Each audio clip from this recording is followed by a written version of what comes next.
Good evening, and we are Group 9. So, we are here today to present our research title, A Narrative Exploration of How Cybersecurity Awareness Training Transforms User Behavior and Prevents Phishing Attacks.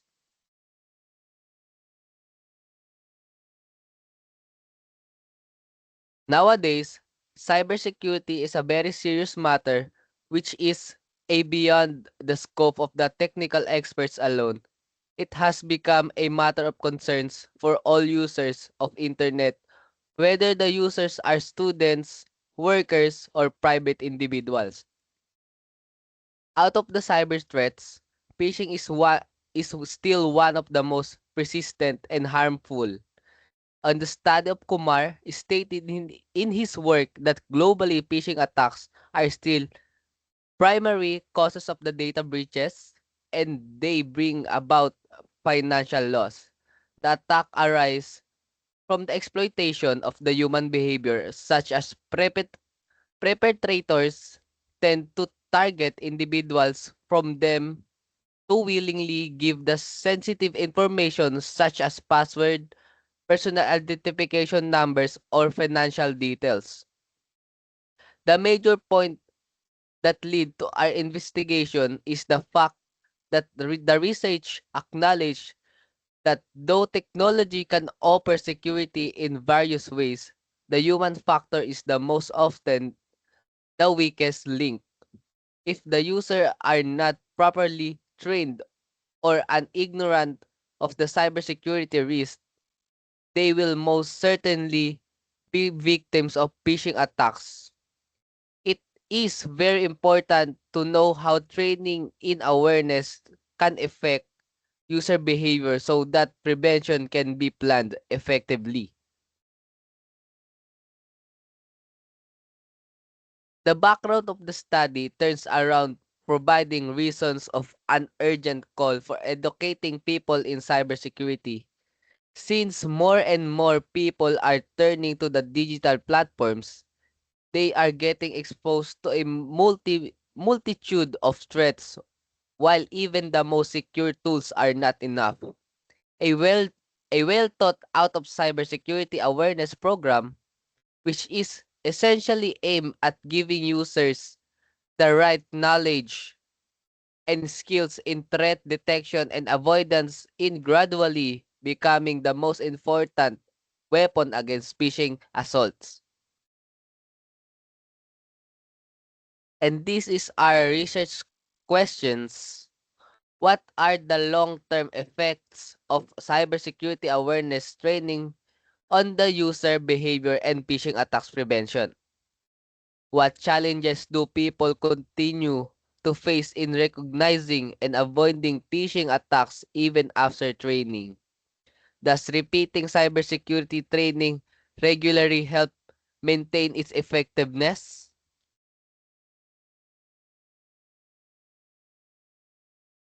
The following these scenarios, our study was centered on the main question that was guiding us: how does cybersecurity awareness training impact user behavior in preventing phishing attacks?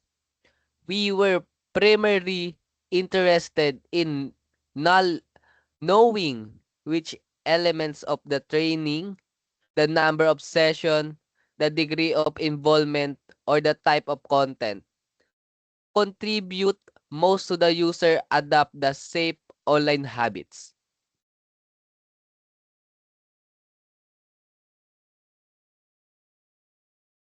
This study significant. Is it potential for real-world use by unrevealing the link between training and behavior? It becomes possible for different entities such as organi- organization, education institution, and individual user to take measure that should lead minimal security cybersecurity risk. Cahill discovered that implicable design awareness program ha- have a great potential in dismissing mistake made by made due to carelessness on the part of the user, which is usually main cause of security branches.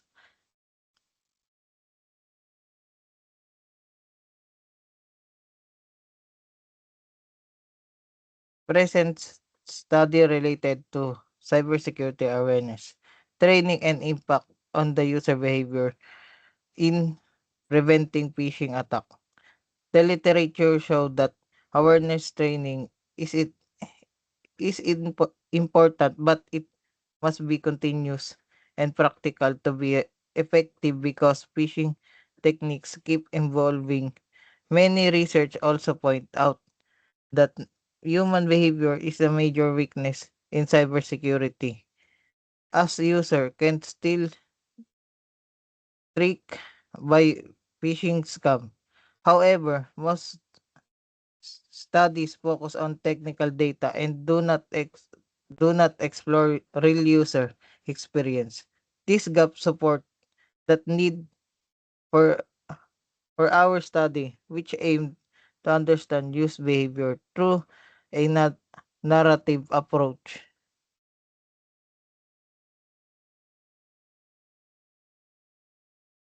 Studies show that cybersecurity awareness help helps the people become the first line defense against cybersecurity threats. According to AG4 and ODO training that include both tech- technical skill and proper user behavior reduce cybersecurity risks. Morris also introduced a human-centric cybersecurity framework which views user not a weakness point but protector of the security. Similarity, a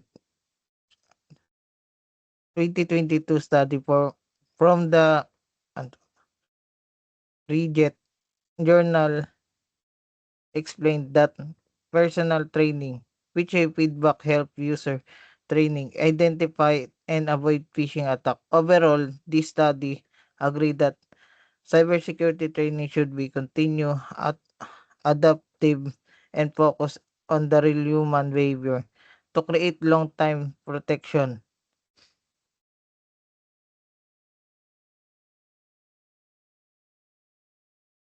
Studies also show that interactive and hands-on training is more effective than one-time lecture.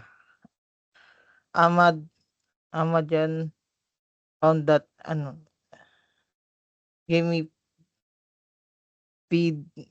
simulation help use remember lesson but and stay engaging.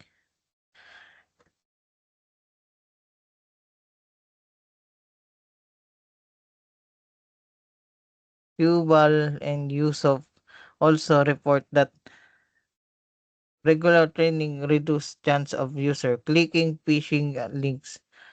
On the other hand, Plumer warned that one-time training doesn't not create long-time awareness. Rusema and Davis also observed that workplace culture play a big role because users are most careful when they organize actively support cybersecurity. This study suggests that cybersecurity training must be continuous, meaningful, and encouraged by leaders to be successful. User behavior, user behavior is also key factor in cybersecurity. Diaz found that people who overconfident are more likely to fall for phishing attack. Young and Cavidias and Kotzler Reese also explained that impulsive action, lack of careful think, careful thinking, and workplace stress can lead to risky online behavior. Islam add that emotion like fear, curio- curiosity can affect and decision making, which means awareness alone is not enough. User must also develop emotion control and safe online habits to avoid phishing attacks.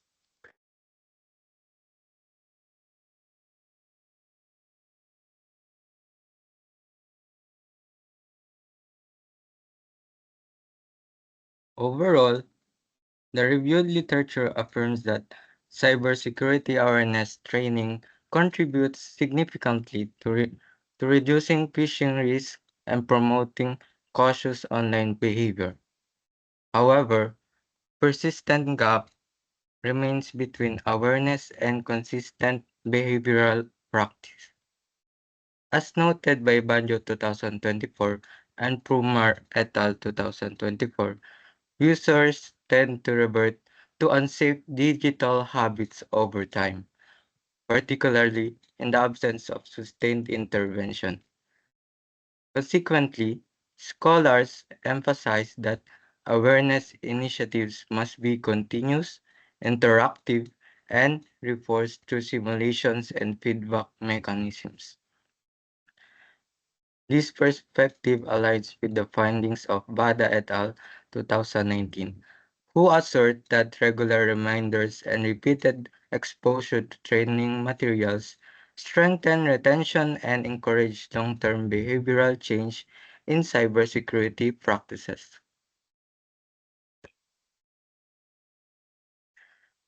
This study employed a qualitative narrative review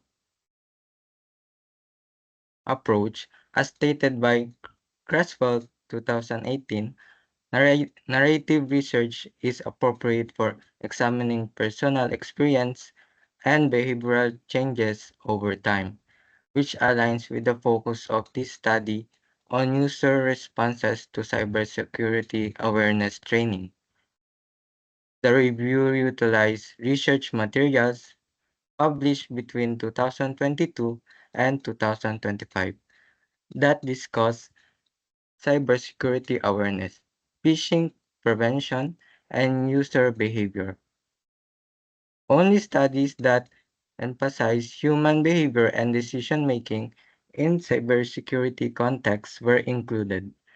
Relevant sources were gathered from credible academic databases such as Google Scholar, ResearchGate, and Science Direct.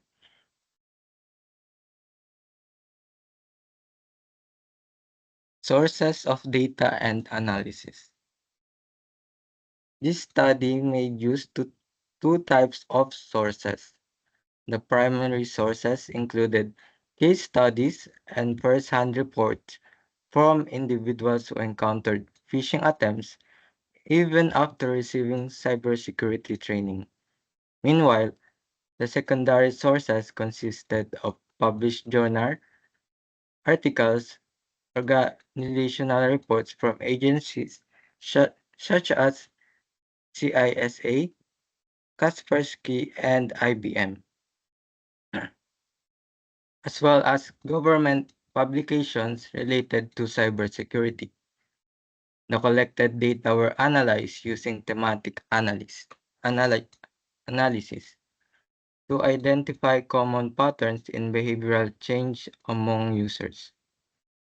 The findings indicate that interactive learning experience, strong organizational support, and regular refresher training contribute to long-term cybersecurity awareness and safer online behavior.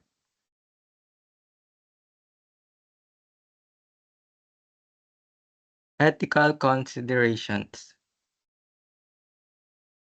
All sources were properly cited using APA 7th edition to ensure academic honesty and avoid plagiarism.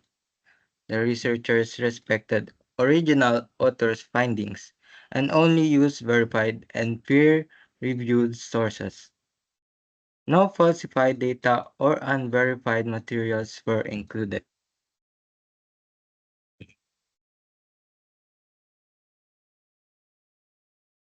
So, This study concludes that effective cybersecurity relies not only on advanced technology, but more importantly on human awareness, vigilance, and behavioral transformation. Even the most secure system can fail if users remain uninformed or careless. Through continuous cybersecurity awareness, individuals learn to recognize threats, make safer online decisions, and develop lasting habits that protect themselves and their organizations. Ultimately, cybersecurity begins with people, empowered, educated, and alert users, who serves as the strongest defense against phishing attacks.